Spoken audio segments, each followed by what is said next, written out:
Hoje nós vamos falar mais uma vez sobre um texto que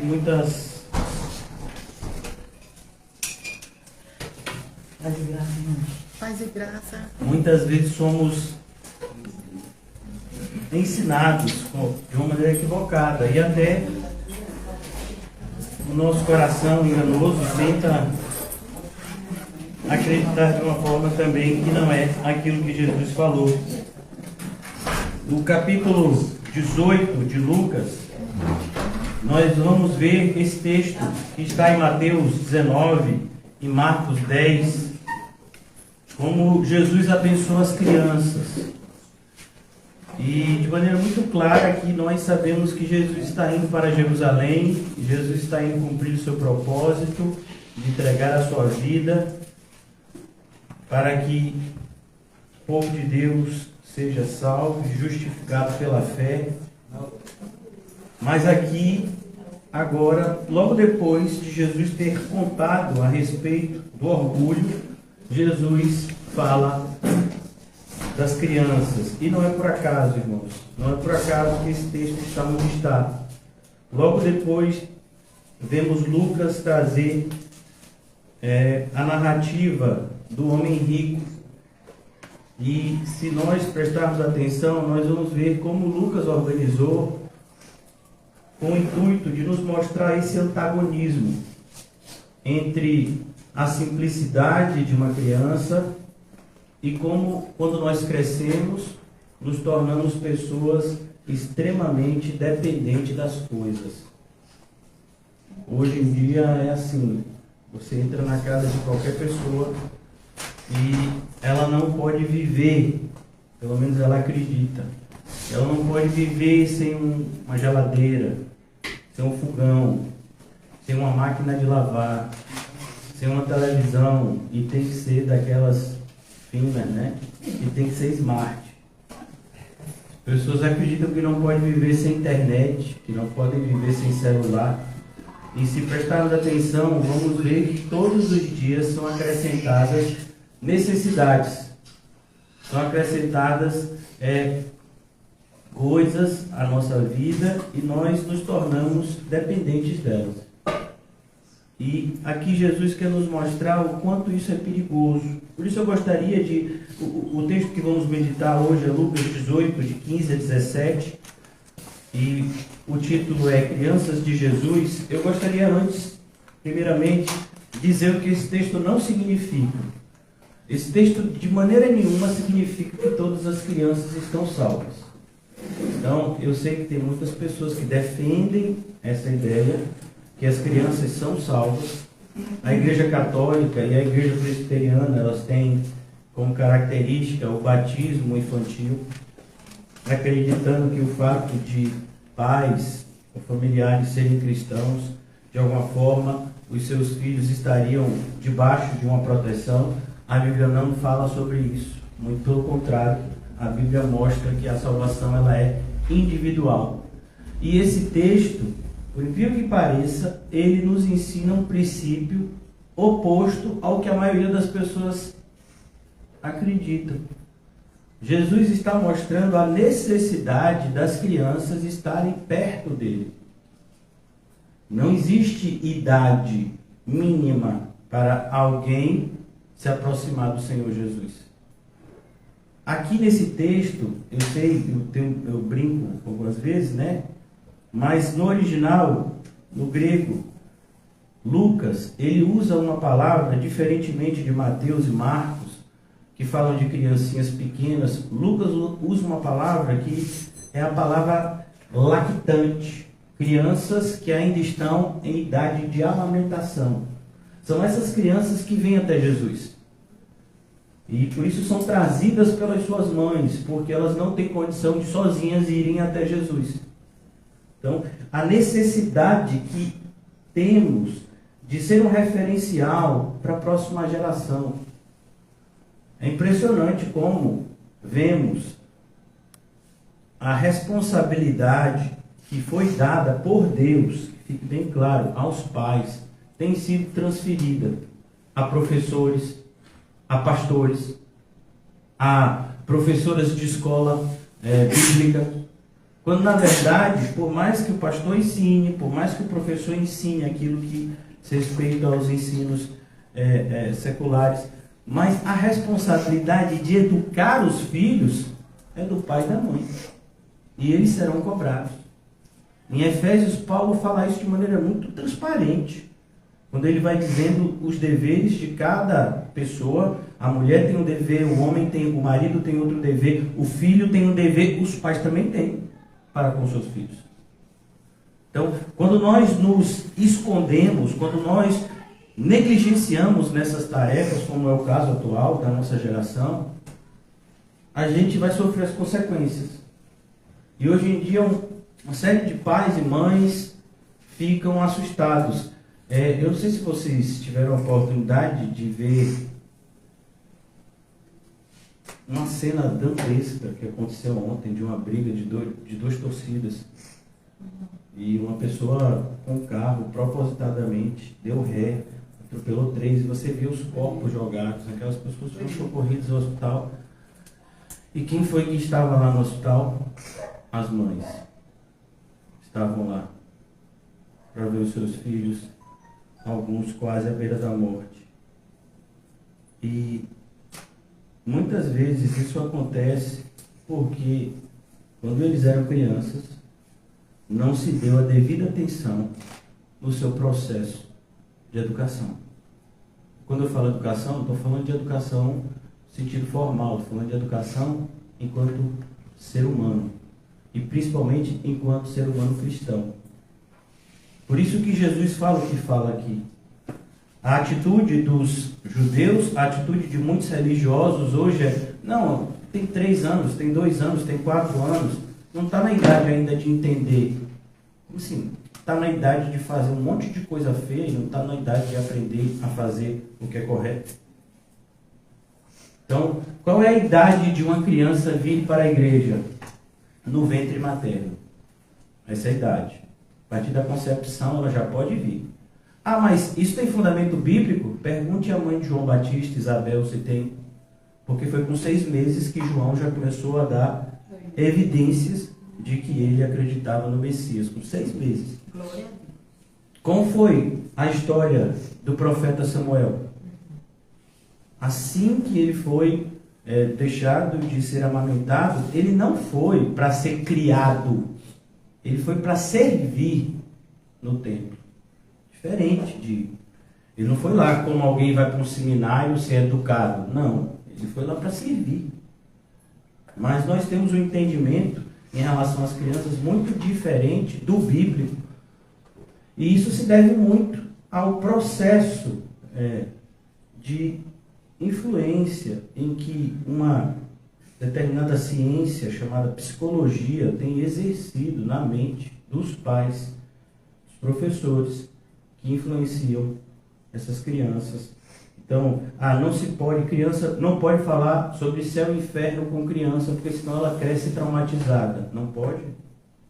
Como assim não pode? Ela tem que saber que existe esse lugar, porque ela pode morrer como criança. E eu não quero que uma criança vá para o inferno, você quer? Então é preciso que a gente alerte.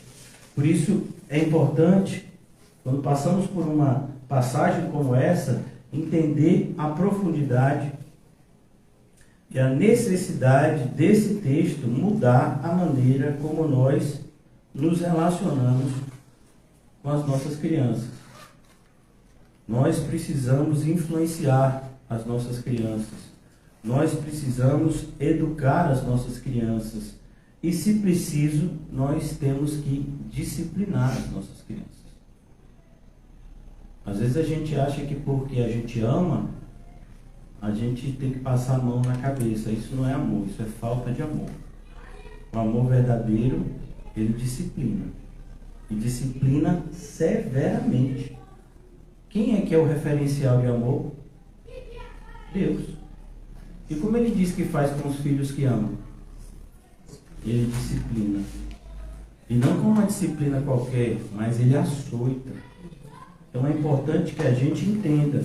Por isso eu quero passar, eu não vou demorar muito, mas eu também não quero passar muito rápido. Então eu quero convidar os irmãos a lermos o mesmo texto, nos 3 evangelhos sinóticos. No caso, nós estamos estudando Lucas, vamos dar uma passada por Mateus 19 e Marcos 10. Primeiro, Mateus 19, 13. Amém? Amém.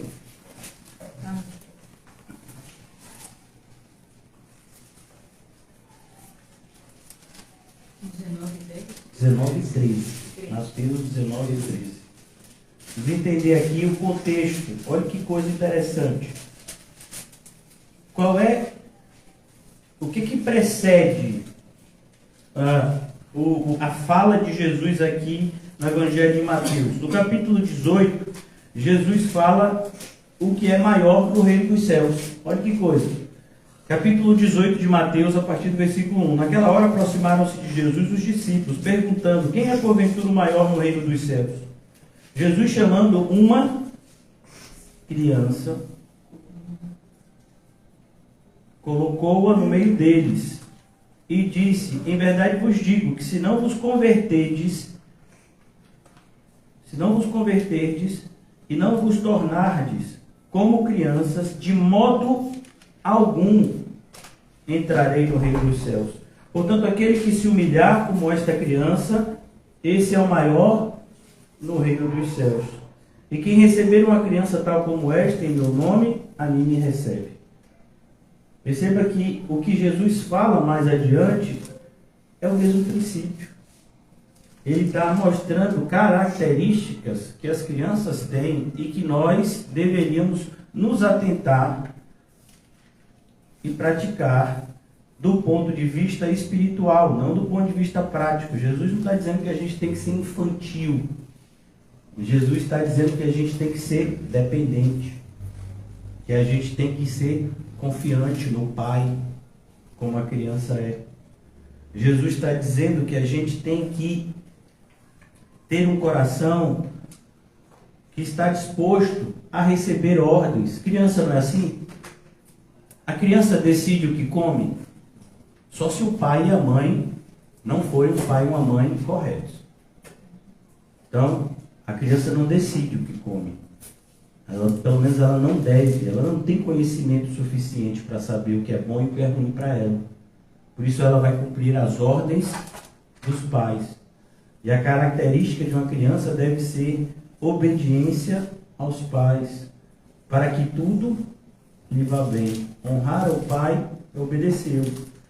Agora aqui no capítulo 19, no versículo 13, Jesus mais uma vez toca nesse assunto de crianças, e o contexto é o mesmo.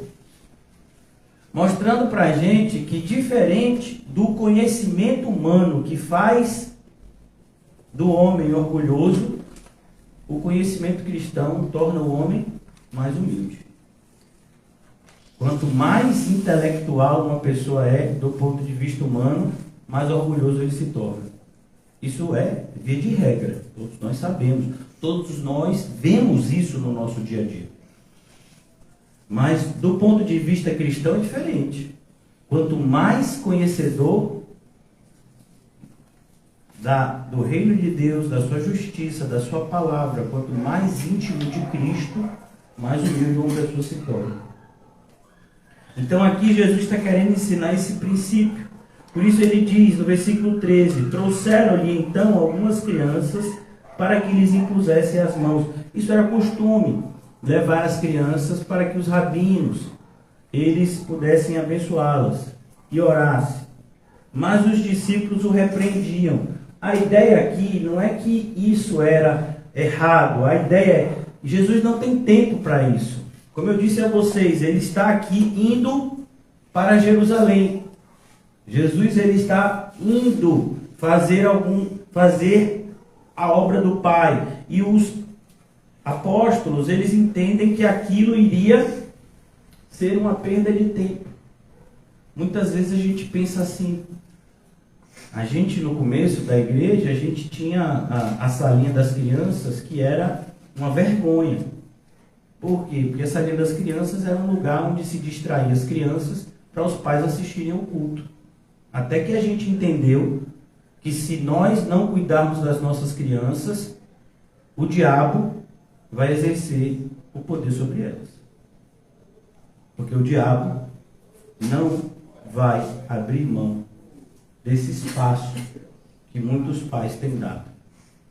Então é importante que a gente feche as portas, que a gente não dê lugar ao diabo, como diz a Bíblia. Então, quando as crianças vão hoje para a igreja, elas assistem ao culto, e elas têm quinta-feira uma aula especial para elas, onde elas não vão lá pintar, desenhar, não, elas vão aprender a Bíblia igual adulto, só que numa linguagem mais interativa para elas, que elas possam interagir mais e compreender melhor o conteúdo, porque elas precisam aprender o Evangelho tanto quanto nós. Toda a criatura precisa aprender o Evangelho, crer nele para ser salvo. Então, algumas crianças foi trazida a Jesus, mas os discípulos os repreendiam. Repreendiam as crianças? Não, aqueles que traziam as crianças, porque essas crianças não estavam sozinhas. Jesus, porém, disse: deixai os pequeninos e não os embaraceis. A ideia de embaraçar é atrapalhar. Não atrapalhe a vinda deles até mim. Não seja uma pedra de tropeço. Às vezes a gente faz isso. A gente vê uma pessoa que está sedento por Jesus e diz: ah, mas agora não é hora. Não é hora. É como você vê alguém tendo um infarto e diz: ô, segura aí, não é hora de ter infarto agora. Aí quando você for dar o socorro, a pessoa já morreu. Se socorrer alguém que sofre um infarto é urgente, imagine alguém que está com fome e sede de justiça. Para tudo. É o que? Você quer conhecer o Evangelho? Ah, então peraí, eu vou apresentar agora. Então, é preciso que a gente tenha esse senso da importância das coisas espirituais. A gente repete tanto, o mundo espiritual é real. As coisas do alto são mais importantes. A gente fala tanto isso, irmãos. E de fato, devemos falar bastante aquilo que precisamos acreditar, porque nossa mente, muitas vezes, ela vai cooperar contra. Ela vai nos fazer esquecer o que devemos lembrar e vai nos fazer lembrar o que deveríamos esquecer. Por isso precisamos dessa repetição contínua. Jesus, porém, disse: deixai os pequeninos, não os embaraceis de vir a mim, porque dos tais é o reino dos céus. Então, de acordo com esse texto, muitas pessoas dizem que as crianças vão diretamente para o céu. Isso não é verdade. A Bíblia não diz que sim, nem que não. Todo cristão responsável, que é um obreiro aprovado, ele manuseia bem a palavra de Deus. Que significa: eu falo até onde a Bíblia fala. E onde a Bíblia não fala, eu me calo. Então, em nenhuma passagem das Escrituras, eu te garanto, em nenhuma passagem dos 66 livros, você vai encontrar um único versículo que diga com certeza que criança vai para o céu. Agora, muitas pessoas interpretam, muitas pessoas concluem por dizer: mas a criança não tem responsabilidade ainda por suas ações, então Deus jamais faria isso. Ô, irmãos, cuidado com a visão que você tem de Deus. Recentemente aqui a gente falou de Sodoma e Gomorra, amém? O Senhor destruiu uma cidade, 2 cidades inteiras. Você acha que Sodoma e Gomorra não tinha criança? Alguém aqui tem essa ilusão? Você acha que na época de Noé era todo mundo adulto? Quando o dilúvio veio e matou a todos? Ou você esqueceu da época que Deus mandou que Saul matasse todos os amalequitas? Dos mais velhos aos mais novos, até os animais? Você esqueceu que quando, pelo pecado de pecado de Acã, toda a sua família foi morta, até as crianças. Então é muito perigoso a gente concluir o que Deus não concluiu. Pastor, o senhor está dizendo que as crianças vão para o inferno? Não, porque a Bíblia também não fala disso. Mas há uma possibilidade. Porque nós devemos pregar o Evangelho para elas, e Jesus está dizendo abertamente: não deixe, não impeça elas de vir a mim, porque elas também precisam ouvir o Evangelho tanto quanto vocês. Elas também precisam ser abençoadas tanto quanto vocês. E às vezes a gente pensa que as crianças ainda vão ter tempo. E muitas vezes não tem. Basta você olhar a mortalidade infantil. Agora é menor, mas ainda existe. Então devemos ter responsabilidade. Em Ezequiel é dito, se o Senhor mandar a gente repreender um pecador, e a gente não repreender o pecador, e ele morrer em pecado, a culpa é da pessoa que não repreendeu. E a criança é um pecador? Você nunca leu a Bíblia? Porque o salmista disse, eu nasci em pecado. E em pecado me concebeu a minha mãe. Então toda criança que nasce um pecador. E o que o pecador precisa? Do Evangelho. Para que pelo conhecimento do Evangelho ele possa então se arrepender e crer. Mas não há o que se falar em arrependimento e fé sem Evangelho. Ah, precisa de arrependimento e fé. Sim, mas como vem isso? Pela pregação do Evangelho. Isso não vem de forma aleatória. Não, a pessoa creu e se arrependeu. Como? Se ela nem conheceu o pecado que ela devia se arrepender. Então é preciso que a gente estude melhor. Versículo 15. Tendo-lhes imposto as mãos, retirou-se dali. Então Jesus ensinou que deveríamos ensinar às nossas crianças o caminho dele. E depois ele seguiu o seu caminho. Agora vamos para Marcos capítulo 10. E então vamos concluir em Lucas, que foi onde nós começamos. Marcos capítulo 10. Jesus abençoa as crianças. A partir do versículo 13. Marcos 10, 13. E olha que coisa interessante. Aqui já, no Evangelho de Marcos, qual é a passagem que antecede, no Evangelho também de Mateus também tem isso, mas aqui em Marcos dá para a gente notar como a família, ela está associada a uma criança. Olha que coisa. No nosso país, eu creio que deve ser um problema também em geral, mas a gente pode falar, que a gente conhece que é o nosso país, há um problema muito grande em algo que se chama reconhecimento de paternidade. É a mãe não tem como dizer que não é mãe, porque o filho está na barriga. Mas muitos pais se omitem em relação à sua paternidade. Ele tem que se fazer o quê? Processo. E aí no meio desse processo tem um exame para tentar comprovar, que é o exame de DNA. Então, para a gente ver como é. Então, quando a gente olha para uma sociedade como a nossa, a gente vê como a família, ela é um alvo de Satanás. E o que desestrutura uma família? O divórcio. Por isso que Jesus fala aqui sobre o divórcio. No capítulo 10, versículo 2, aproximando-se alguns fariseus, o experimentaram. A ideia de experimentar é o quê? Provar. Eles queriam pegar Jesus em alguma falha, colocar Jesus contra o povo. É lícito ao marido repudiar a sua mulher? Eles já tinham duas correntes que dominavam. Então, já tinham duas correntes, eram dois rabinos muito famosos na época, Hilel e Shammai, se eu não me engano. Um dizia que você podia se separar por qualquer motivo, e outro dizia que somente se fosse um motivo muito grave. E eles, cada um seguia um entendimento. Eles já tinham, cada um, a sua corrente. Eles vêm para Jesus no intuito de... E aí, Jesus, você está do lado de quem? Você é do lado de Hilel ou de Shammai? Seria hoje, vem cá, você é batista? Você é presbiteriano? Você é pentecostal? É uma das primeiras coisas que perguntam quando a gente diz que é evangélico, né? Qual é a sua denominação? Aí você diz, Comunidade Cristã de Eterna. Ah, nunca ouvi falar. Porque se você tivesse falado, Igreja Batista do Fim do Mundo. Ah, já ouvi. É Igreja Batista? Ah, já ouvi. Igreja Pentecostal Fogo Puro. Ah, já ouvi também. Essa daí, então, já ouvi falar. Mas como a gente não quando fomos dar o nome, né?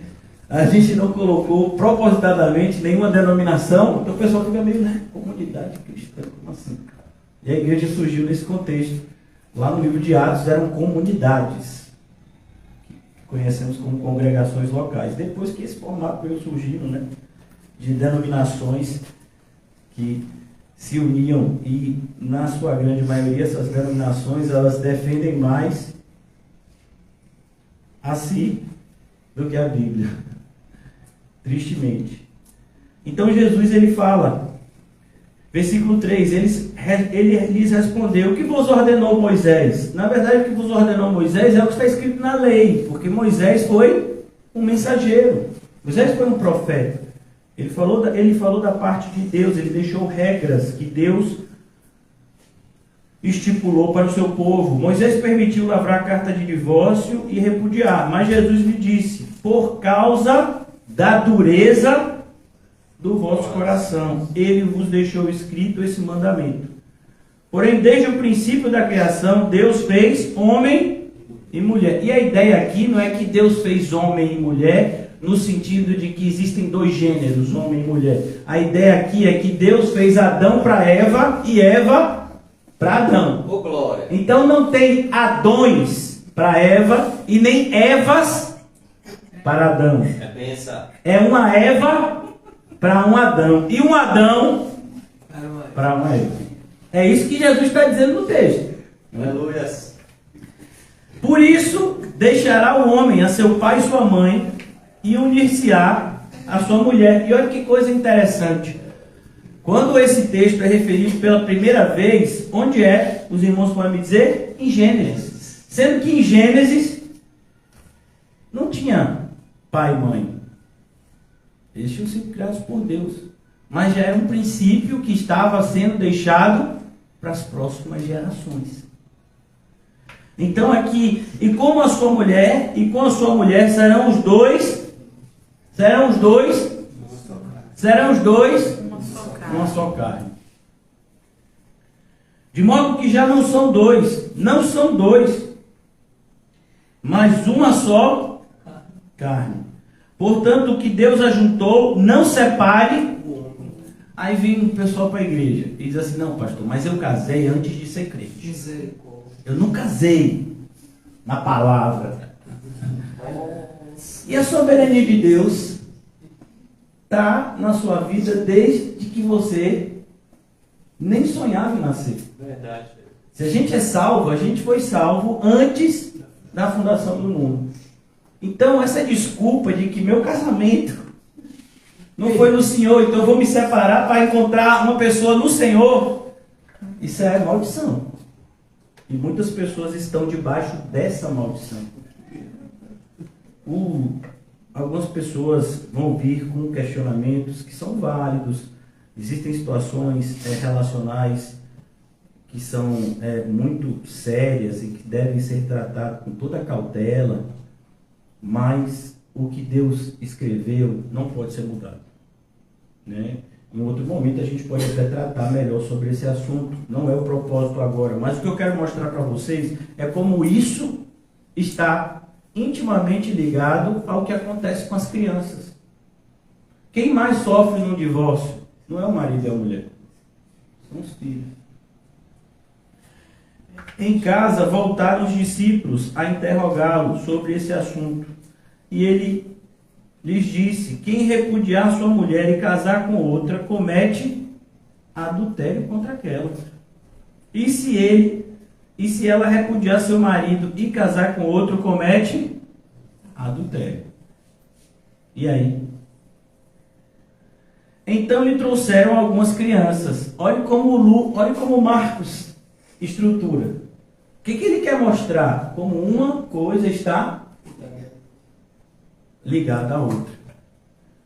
Então aqui lhe trouxeram algumas crianças para que lhe tocassem, mas os discípulos os repreendiam.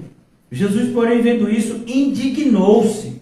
Olhe, percebe que Mateus não fala isso, mas Marcos já complementa aquilo que Mateus fala. Jesus ficou indignado, porque todos ficamos indignados quando alguém atrapalha no processo de salvação do outro. É como se, mais uma vez, trazer para um exemplo físico, como se alguém está querendo dar socorro a uma vítima que está tendo, como a gente já teve lá na igreja, a pessoa teve um ataque de epilepsia, né? Alguém está tentando dar um socorro, você tem que abrir a boca, né, para a pessoa não morder a língua, colocar de lado, para a pessoa não se engasgar, tem todo um procedimento. E aí vem outro e diz, nada, rapaz, isso aí é teatro, deixa aí, tá vendo que ele está fazendo de teatro? E aí, deixa a pessoa morrer. Tem pessoas que fazem isso. Então, quando não tem aqueles que dizem, não, fulano merece. Ele merece o que está passando. Que a gente vive num mundo assim, sem compaixão. Então, inimigos do bem, como está escrito nas cartas paulinas. E aqui então Jesus vai e diz, indignado, indignou-se e lhes disse, deixai vir a mim os pequeninos, e não os embaraceis. Mais uma vez esse verbo que significa o quê? Atrapalhar. A ideia aqui de embaraçar é mais ou menos assim, colocar uma barreira. Então, não coloque barreira. A gente está aqui para tirar a barreira. A barreira que separava era o véu, e o véu foi removido. Então aqui ele diz, não vos embaraceis, porque dos tais é o reino de Deus. Mais uma vez, lembramos, Jesus não está falando da criança em si, mas de características que as crianças têm e que nós, como cristãos espirituais, deveríamos ter também. Então, em verdade vos digo que quem não receber o reino de Deus como uma criança, olha, é isso que Jesus está ensinando. Você receber o reino de Deus como uma criança. Como é que uma criança recebe um presente do pai?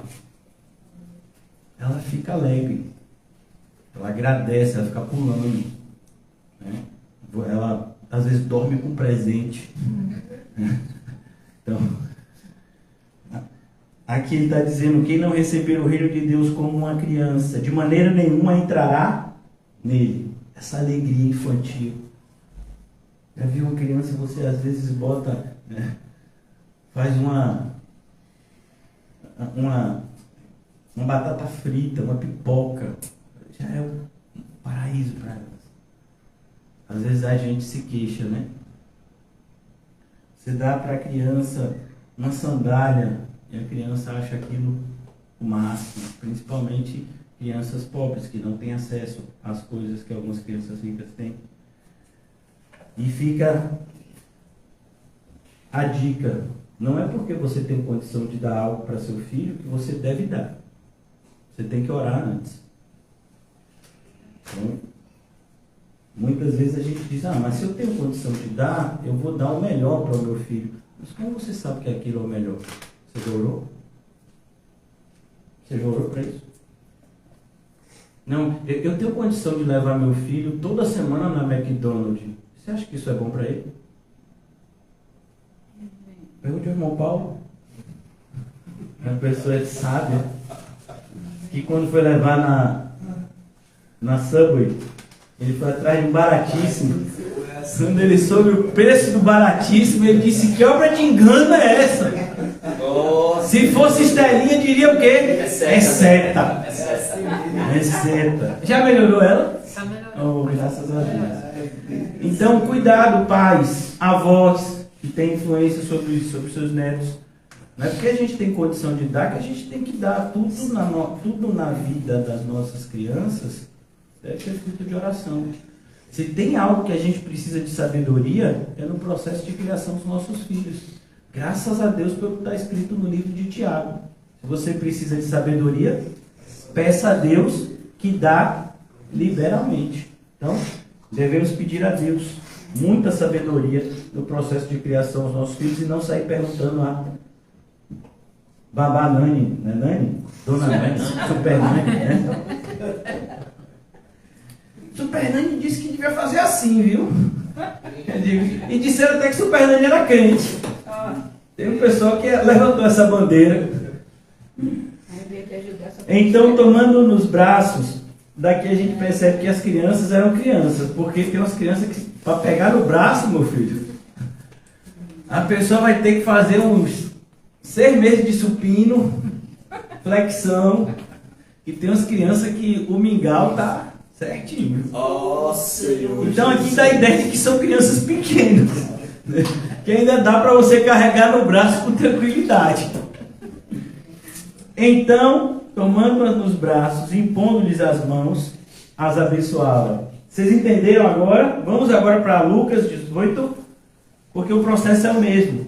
Qual foi a parábola que antecedeu? O fariseu e o publicano. Qual é a característica do fariseu? Orgulho, justiça própria. Qual a característica do publicano? Humildade e fé na justificação do Redentor. Como Jó, no ápice do seu sofrimento, ele clamou: eu sei que o meu Redentor vive. Jó não acreditava na sua justiça, até porque ele não tinha, como nenhum ser humano tem. Pois o padrão de Deus é muito mais elevado do que a gente possa cumprir. Mas ele acreditava no Redentor. A palavra Redentor é aquele que vem para pagar o que eu não posso pagar.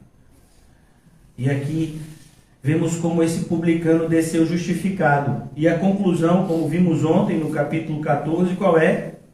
Todo aquele que se exalta será humilhado, mas o que se humilha será exaltado. Se nós pegarmos algumas crianças, quando eu falo criança, eu estou falando criança até 1 ano, 2 anos, e a gente colocar todas juntas em um grande parquinho, independente da condição social, vocês vão ver que elas não têm dificuldade para se relacionar. Pode ser uma criança filha de alguém muito rico, uma criança filha de alguém muito pobre, se botar para brincar com uma bola, para brincar na praia com aquelas areinhas lá, você não vai saber diferenciar, a não ser pela roupa, o filho do rico do filho do pobre. Eles vão brincar do mesmo jeito. Verdade.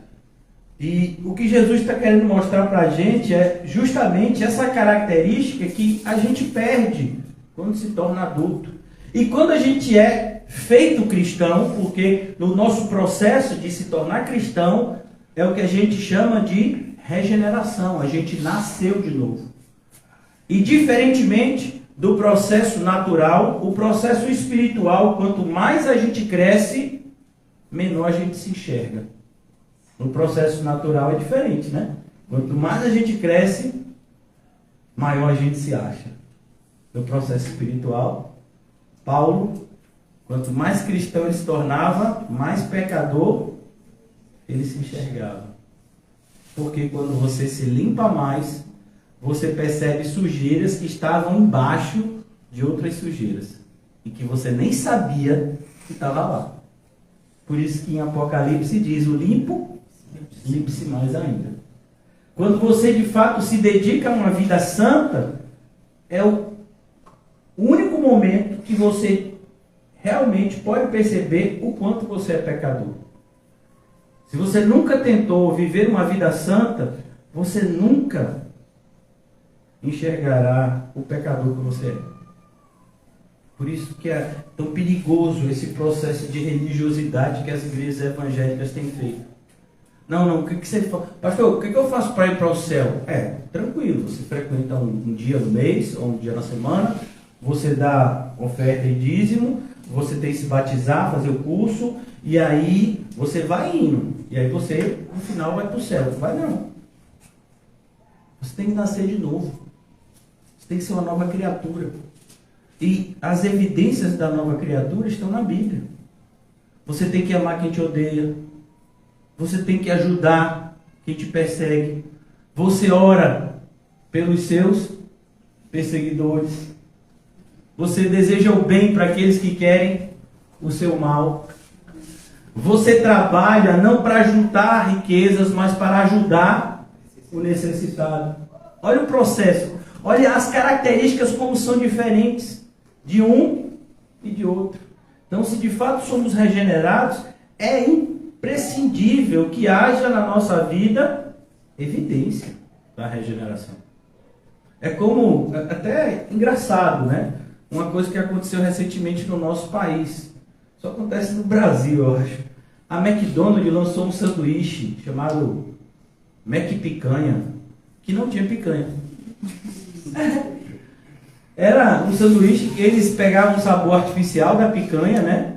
Então quando você estava, eu não sei porque eu não como, mas assim, a pessoa quando comia, né, tinha uma impressão de que imitava o sabor da picanha, mas não era feito com picanha, era feito com carne normal, né?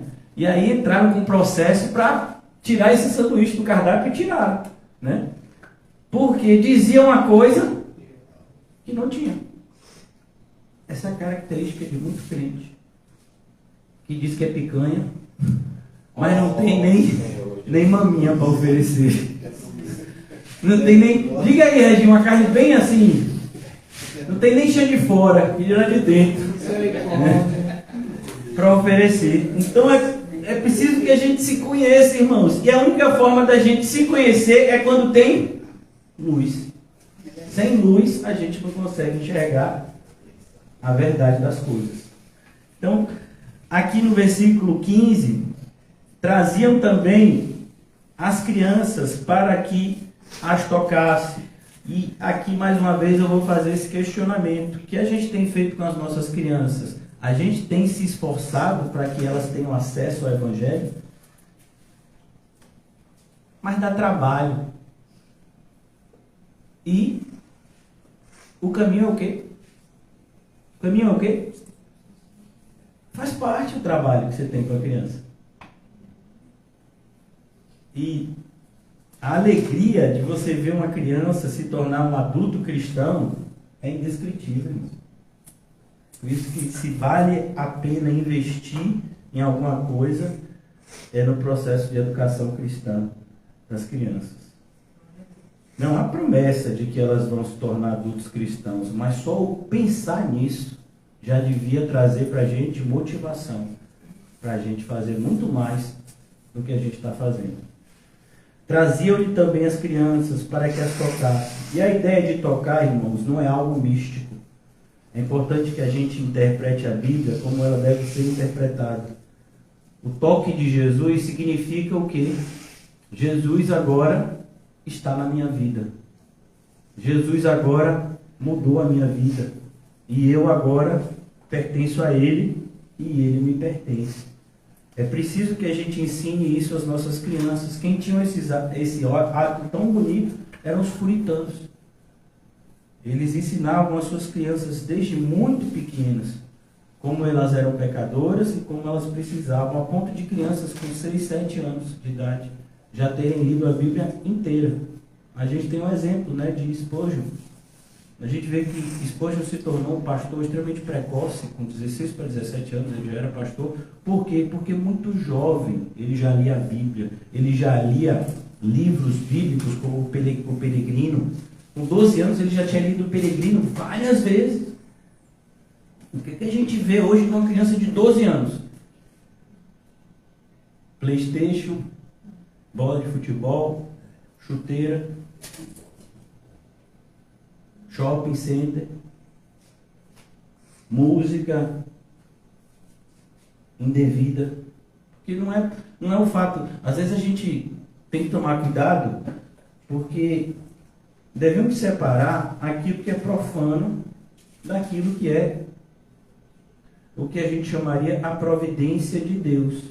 Existem músicas, né, como por exemplo, não sei se vocês já ouviram, né, música clássica. Eu aprendi a ouvir música clássica e meu pai gostava de música clássica. Então você vê uma sinfonia, você vai dizer que aquilo dali é pecado? Não, ali é uma música, você pode ouvir aquela música. Agora, existem determinadas músicas que são o quê? Imorais. Existem músicas que são diabólicas, que são uma apologia, uma influência para você pecar. E aquilo deve ser tirado. Existem outras que não. Então a gente tem que ter cuidado, porque às vezes nesse processo a gente quer proibir mais do que Deus proibiu. E aí nesse sentido a gente está criando as nossas crianças de maneira errada. Essa música é de Deus, meu pai? essa música não é de Deus. Quando na verdade a gente tem que ensinar para as nossas crianças se aquela música edifica, se aquela música convém ou se não convém. Não foi o que Paulo ensinou? Biblicamente, todas as coisas me são lícitas, mas nem todas as coisas me edificam, me convêm. Eu não me deixarei ser dominado por elas. Então a gente tem que tomar cuidado, porque às vezes a gente fica nesse processo de polarização e isso vai atrapalhar muito, porque é o que a gente chamaria de processo de sufocamento.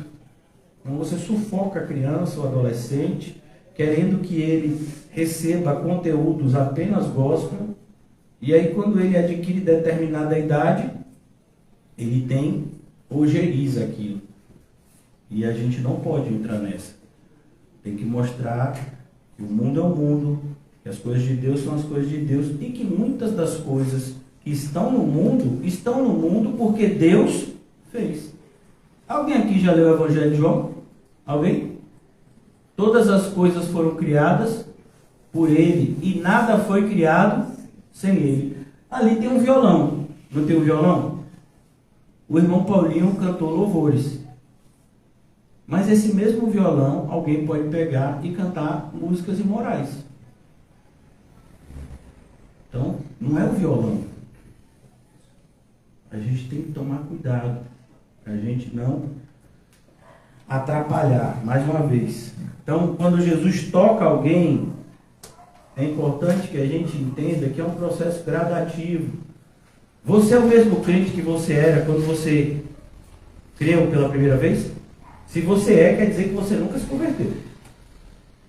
Porque uma das características do cristão verdadeiro é que ele está em constante crescimento, na graça e no conhecimento do Senhor. Então, o que está vivo, cresce. A gente só para de crescer quando morre. Por isso, cuidado. Então, aqui ele diz, e os discípulos, vendo, os repreendiam.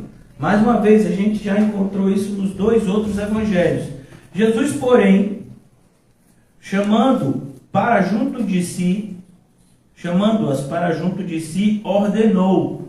Olha que coisa. Jesus ordenou que as crianças estivessem perto dele. E aí eu vou lhe perguntar, você tem feito isso? Porque isso é uma ordem. Jesus não sugere. Ele não está dando uma opinião, ele está dando uma ordem. Mas criança na igreja dá muito trabalho. Então você prefere no mundo? Como é que você prefere? Alguém já foi numa escola? Principalmente numa escola de crianças com idade de 9 a 15 anos? A barbárie que é. A loucura. Parece que você está no manicômio. Assim, sem exagero. Né? É isso que você quer? Ou você quer que as crianças aprendam ordem e decência? Porque na igreja é isso que se ensina. E deixa eu lhe dizer uma coisa. A sua casa deveria ser uma extensão da igreja. Aquele pessoal que defende, né? A ideia, difícil é ser crente fora da igreja. Não, difícil é ser crente dentro da igreja. E depois, fora da igreja. Nos dois lugares é difícil ser crente. Mas dentro da igreja é mais ainda. Porque dentro da igreja, a gente está sendo observado. No padrão bíblico. Fora da igreja, qual é o padrão? O mundo. E você vai fazer coisas, você não, em nome de Jesus, está repreendido em nome de Jesus. Mas algumas pessoas desavisadas podem fazer coisas no mundo que elas se sentem à vontade para fazer no mundo e não fariam na igreja. Porque na igreja tinha um irmão que dizia, irmão, você está fazendo isso, irmão. Mas aí quando não tem nenhum irmão olhando, aí tem gente que ainda diz que difícil é ser crente lá fora, porque não entendeu. O processo de santificação começa aqui dentro. Quando Jesus orou, ele diz: Pai, santifica-os na verdade. A tua palavra é a verdade. Isso acontece aonde? Fora ou dentro da igreja? Dentro. Por isso que a nossa casa tem que ser uma extensão da igreja. E não uma igreja autônoma, como alguns acreditam. Não, mas a minha casa é igreja. Não. Ela pode ser uma extensão da igreja. Mas ela tem que estar vinculada. Sua casa não é uma unidade autônoma. Você não é uma unidade autônoma. Por isso que Jesus disse que nós somos ramos. Um ramo tem independência em relação à árvore? Não. Aqui o Senhor Jesus ordena que nós devemos dar mais atenção às nossas crianças. Os Estados Unidos, que foi um país extremamente influenciado nos séculos passados pelo protestantismo vindo da Inglaterra, você vai encontrar em algumas cidades dos Estados Unidos e na Europa, muito mais até na Europa, o que se chama de um território pós-evangélico. Isso é assustador. Todos nós sabemos que a reforma protestante, todo evangélico, de alguma forma influenciado, ela aconteceu na década do século XV e XVI, e ela aconteceu na Europa, e da Europa então ela se expande e alcança os outros continentes. Mas na Europa, nesses séculos iniciais da reforma, grandes catedrais foram construídas para 5.000 pessoas, 10.000 pessoas. Hoje em dia, essas mesmas catedrais estão sendo shopping center, boate. Por quê? Porque não tem mais gente para congregar. As gerações foram morrendo. Nos Estados Unidos, um pastor fez escreveu um livro, eu acho, fez uma série baseado nisso, numa igreja que estava morrendo.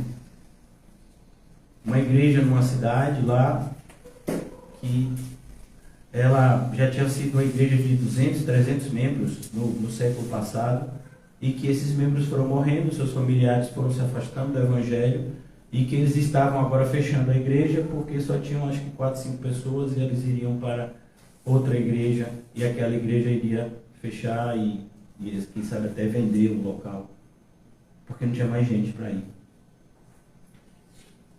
Aí você diz assim: mas isso aconteceu por quê? Jesus ordenou.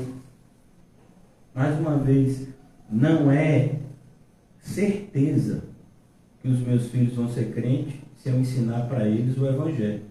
Mas a probabilidade é muito maior. E não só essa questão da probabilidade, se eu não ensinar, eu estou em aberta desobediência. Que tipo de exemplo eu vou estar dando? A minha própria salvação está sendo questionada. Porque se eu não sirvo de referencial para os meus filhos, que crente eu sou? Então, quando Jesus diz que se ordena que as crianças estejam perto, é para isso. Alguns anos atrás, foi feita uma propaganda que chocou as pessoas, ganhou vários prêmios. Nos Estados Unidos, essa propaganda foi feita, acho que é para uma empresa de seguro, não sei. E aí colocava a cena do adulto e a criança fazendo a mesma coisa. Aí tinha um adulto brigando no trânsito. Quando a gente vê um adulto brigando no trânsito, aí já é uma cena feia, mas a gente parece que já se acostumou com determinadas coisas, né? Aí estava o pai ou a mãe brigando na frente do carro e o filho atrás repetindo. E aí um monte de coisa feia, né, que os adultos fazem, as crianças do lado assim fazendo a mesma coisa. E aquilo choca. Mas é aquilo que acontece. Quando você vê uma criança de 3 anos falando palavrão, ela não aprendeu o palavrão. Ela está repetindo o palavrão que ela ouviu. Muitas vezes ela nem sabe o significado daquilo. Ela sabe o contexto que deve ser dito. Eu conheço pessoas que filmavam uma criança dizendo um monte de palavrão e diziam que aquilo era engraçado e bonito. O mínimo é que o conselho tutelar devia fazer uma visita nesse lar. Que tipo de influência é essa? Agora, se a gente quer levar as crianças para Cristo, diz que é o quê? Exagero. Está fazendo lavagem cerebral. Não, o mundo está fazendo lavagem cerebral. A gente está ensinando a verdade. Por isso Jesus ordenou: deixai vir a mim os pequeninos. Mais uma vez, o que a gente já viu nos outros 3 evangelhos. Deixai vir a mim os pequeninos e não os embaraceis. Repito, não coloquem empecilho. Tem que criança. Lugar de criança é aonde? Na igreja. Lugar de criança na igreja. Quem dera a primeira palavra dos nossos pequenos fosse: Glória! Aleluia! Jesus! Jesus! Seria tão bonito. Deixai vir a mim os pequeninos e não os embaraceis, porque dos tais é o reino de Deus. Jesus está mostrando como nós devemos observar as crianças, imitar algumas dessas características na nossa vida espiritual. Vou dar um exemplo para vocês que o próprio Jesus deixou. Vamos lá em Mateus rapidamente. Qual é uma das coisas que a gente mais se preocupa, irmãos? Se a gente for honesto aqui, é o quê? É o nosso sustento. Sim ou não? Sim. A gente se preocupa. A gente se preocupa se tiver dinheiro na conta. Imagine se não tiver e chegar o boleto. O salário não caiu. E o boleto chegou. É benção. Os juros do cartão de crédito.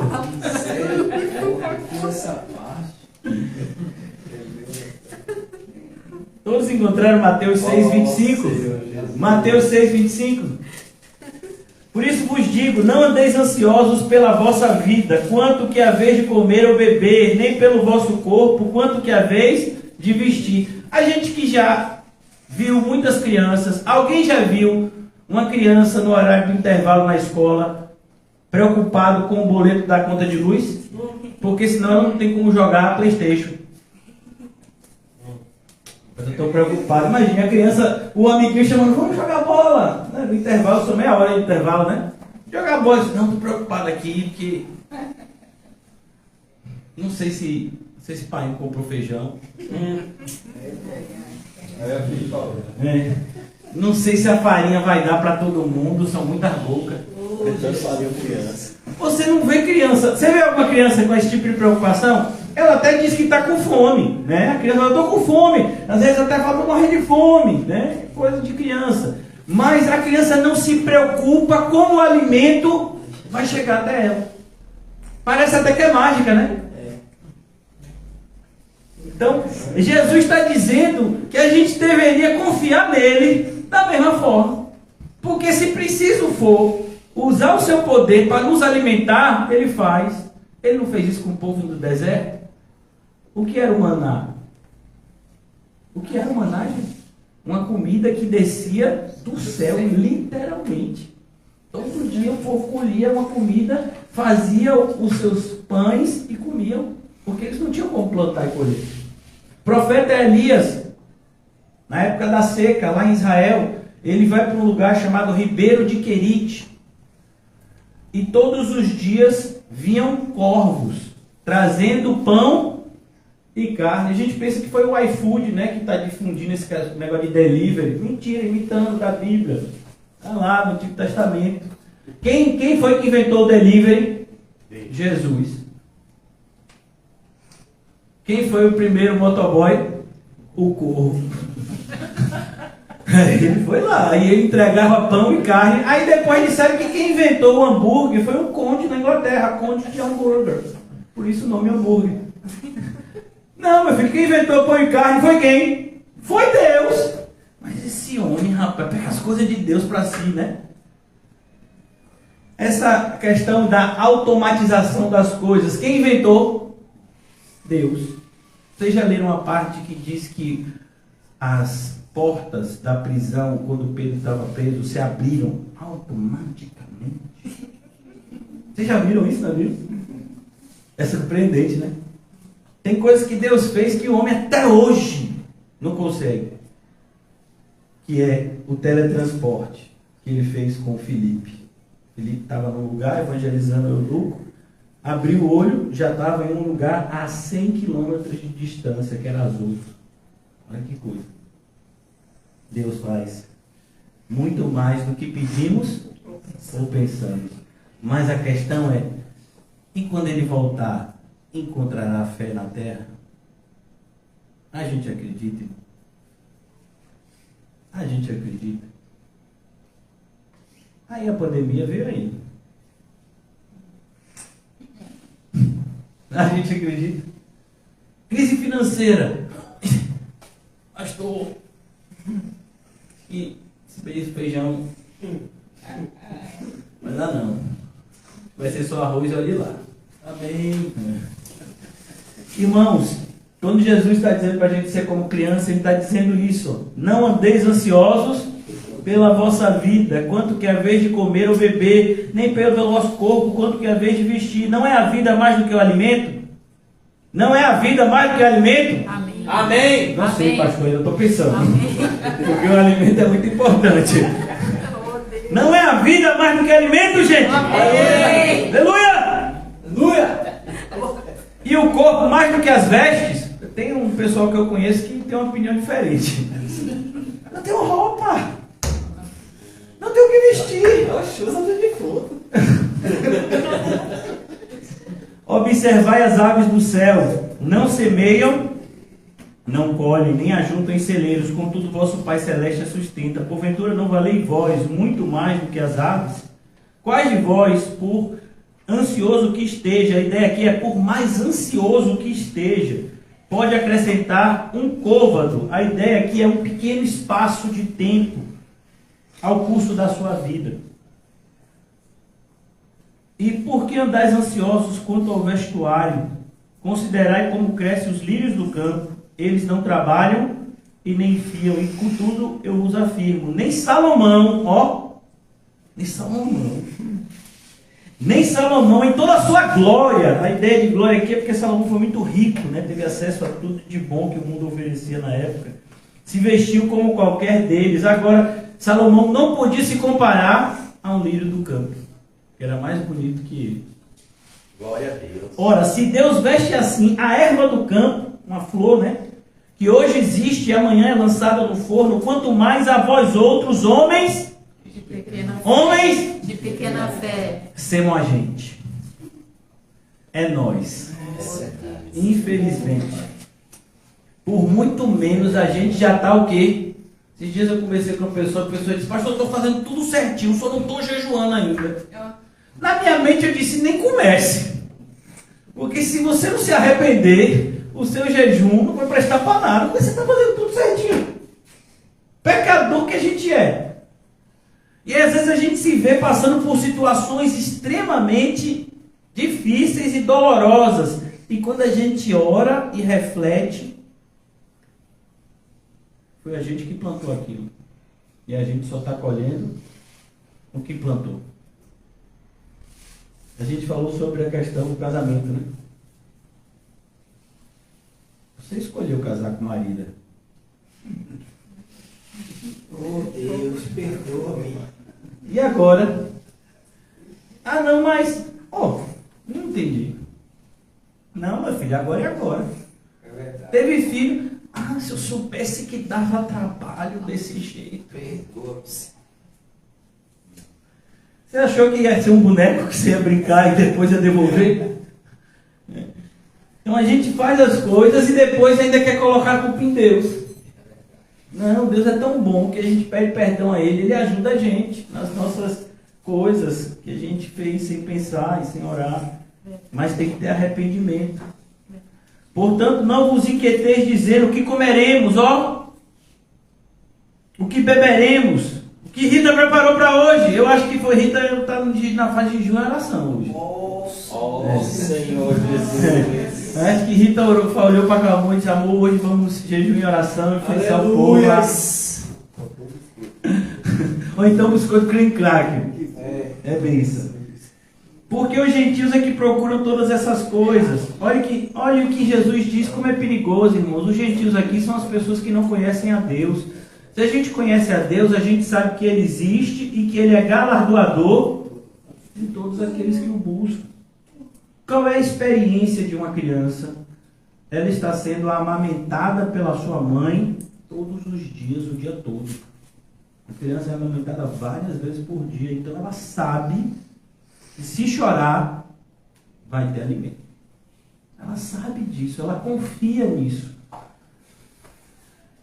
Se fizer cocô, vai vir alguém para trocar. Você já viu algum bebezinho? Me dê minha fralda que eu mesmo troco. Ou então bebezinho, tem um seriado, que não é de Deus não, chamado Pequeno Chefinho. Né? E aí você diz, me dê aí, onde é que fica o talco e a fralda, eu mesmo me limpo. Você viu algum bebê fazendo isso? É o poderoso chefinho. É o poderoso chefinho. Então, irmãos, não faz isso. Confia em que alguém vai fazer. O que é que ela faz? Cocô e xixi. Isso ela faz. E confia que alguém vai limpar aquela sujeira. Você já viu quando criança faz alguma traquinagem, né? Nessa idade assim de 1 ano, 2, aí ela olha para você com aquele olhinho assim, ela sabe. Mas ela sabe também que tem alguém que está cuidando dela. Que deveria estar de olho nela. Então aqui ele diz, porque os gentios é que procuram estas coisas, pois vosso Pai Celeste sabe que necessitais de todas elas. O pai é aquele que tem filhos. E todo filho tem um pai, ou pais. Buscai, pois, em primeiro lugar seu reino e sua justiça. A ideia aqui é, busque em primeiro lugar depender de Cristo para tudo. Para o mundo, isso parece uma grande fraqueza. E, de fato, é uma fraqueza, onde opera o poder de Deus. Depender de Jesus para tudo é muito difícil, irmãos. É doloroso. Por quê? Porque a nossa carne geme. A gente quer independência. Desde pequeno. A gente faz 14, 15 anos. Quando eu tiver 18, quando eu receber meu primeiro salário. Não é assim? Depois chega o salário, meu filho. Você olha para a casa de papai e mamãe, você diz que quem vai sair daqui é outro. Glória! O salário vai ficar aí na conta, mas aí já não é por amar papai e mamãe, é o quê? Avareza. Que coisa perigosa. Não, no caso do irmão, ele tem um chamado, tá lá cuidando de papai e mamãe. Mas se algumas pessoas permanecem na casa dos seus pais por avareza. Aí às vezes a pessoa está na casa do pai, já comprou 4 apartamentos, tudo alugado. E ainda mora na casa do pai e da mãe. 4 apartamentos alugados. Não, mano, é que eu ainda estou iniciando a vida, você sabe como é. Sai dele Avareza. Cuidado, para depois não dizer, não, pastor, eu estou lá na casa do meu pai que eu sou obediente. Vem cá, você ajuda no mercado. Ajuda nas despesas do lar. Não, pastor, eu sou dependente do meu pai, da minha mãe. Eu sou bíblico. Bíblico nada. É avarento. Então buscai, pois, em primeiro lugar o reino de Deus, sua justiça em todas estas coisas. Que coisas? O comer e o vestir. Por isso, cuidado quando você pensar assim em coisas megalomaníacas. Jesus não tem compromisso com as nossas futilidades. Quando Paulo escreve a Timóteo, ele diz, você tem o que comer e o que vestir. Não é o que Jesus está falando aqui? Comer e vestir, que são as necessidades básicas do ser humano. E todas essas coisas vos serão acrescentadas. Portanto, crianças de Jesus, foi o título de hoje. Amém? Amém. Todos nós somos crianças de Jesus. Portanto, não vos inquieteis com o dia de amanhã. Você já viu alguma criança perdendo o sono pelo dia de amanhã? Já viu? Estou preocupado com o café de amanhã. Será que vai ter que comer salame? Será que o ovo vai estar na temperatura ideal? Será que minha farda vai estar passada? Então a criança não se preocupa, ela só confia. Por quê? Porque ela não pode fazer outra coisa. Uma criança, como é o caso aqui de Lucas, Lucas está falando de lactantes. Um bebê, ele é o que a gente chamaria de um vulnerável. Se você deixa um bebê trancado dentro de casa, você sabe que isso é crime? Por quê? Porque ele pode golfar e morrer entalado. Ele tem que estar em constante supervisão dos seus pais. Sabia disso? Então, você acha que Deus é um pai negligente? Então a gente deveria confiar mais. Por isso que Jesus usa essa analogia para dizer: se vós que sois maus, sabei dar bons presentes aos vossos filhos, que dirá Deus que é bom, não dará o Espírito Santo a todos aqueles que lhe pedirem. Então, o que é o melhor de Deus? É o próprio Deus. É como um pastor do passado disse: a presença de Deus excede e muito aos seus presentes. O que adiantaria conquistar o mundo inteiro e não ter a presença de Deus na nossa vida? A gente olha por... É sempre prazeroso, né? Quando estamos aqui reunidos, a simplicidade desse local, diferentemente até do Alto das Pompas. O Alto das Pompas pode ser até mais simples, né? Aqui a gente tem um ar-condicionado, mas aqui não é uma igreja formalmente falando. Aqui é uma associação de moradores que nos cederam esse espaço na segunda-feira. Tanto que a gente coloca aqui, ó, essa faixa aqui. O banheiro foi bênção de oração, né? Que antes não tinha nem banheiro. Mas é nessa simplicidade que Deus age. Você nunca vai ver uma criança reclamando como um adulto por determinadas coisas, e nem ambicionando coisas fúteis, e nem desconfiando do seu pai. E é isso que Jesus está querendo nos mostrar. Nós devemos viver de tal forma a ser um exemplo para a próxima geração em relação a confiar no Pai Nosso que está no céu. Como eu posso ensinar uma criança a confiar em Deus se eu mesmo não dou provas de confiança? Então é preciso que a gente repense que o nosso ensino não pode ser meramente intelectual. Nós, como cristãos, ensinamos na fala e no exemplo. E uma coisa precisa da outra. Se alguém te disser: ah não, eu ensino como exemplo. Mas e a explicação do exemplo? Quem dá? Porque alguém pode olhar para uma cena e ter várias interpretações. Ah não, eu ensino com a fala. E o exemplo? Porque se você só ensina com a fala, como é que aquela pessoa vai saber que aquilo pode ser feito? E que aquilo de fato é feito por alguns? Então, como cristãos, devemos abraçar a palavra de Deus e sermos, de fato, tutores da próxima geração. Devemos receber essa responsabilidade como uma dádiva. Porque tudo que Deus nos dá como responsabilidade é também uma dádiva. Porque Ele não precisava da gente. Então, se Ele me dá a oportunidade de ensinar a outra pessoa aquilo que Ele me ensinou, isso é um privilégio. Ser um instrumento de Deus na vida de outras pessoas. Isso é algo assim tão maravilhoso, que só sabe quem experimenta. Muitas pessoas nunca experimentaram, por isso às vezes nem entende o que está falando, que a gente está falando. Mas quem já experimentou isso, o apóstolo Paulo, ele ficava dividido. Com o quê? Com ir para o céu. Você já imaginou, irmão?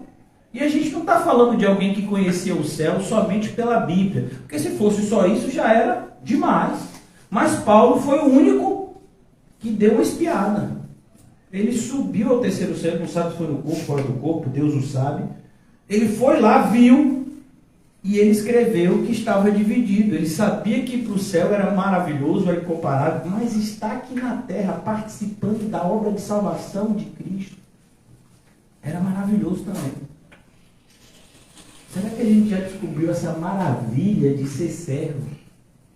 Essa maravilha de ter um propósito na nossa existência.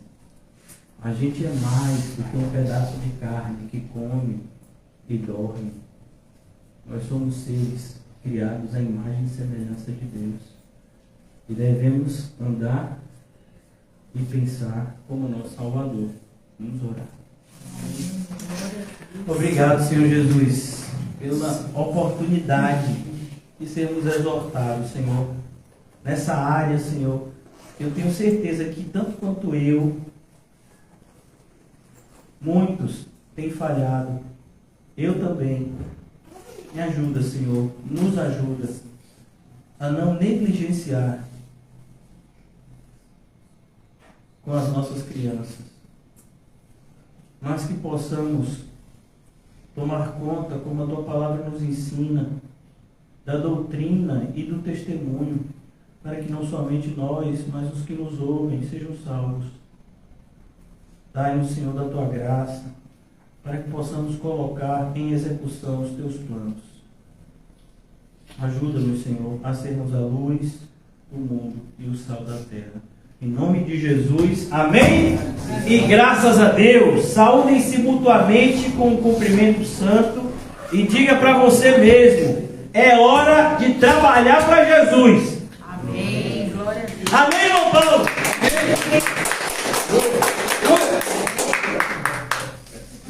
Irmão Paulo nem dormiu.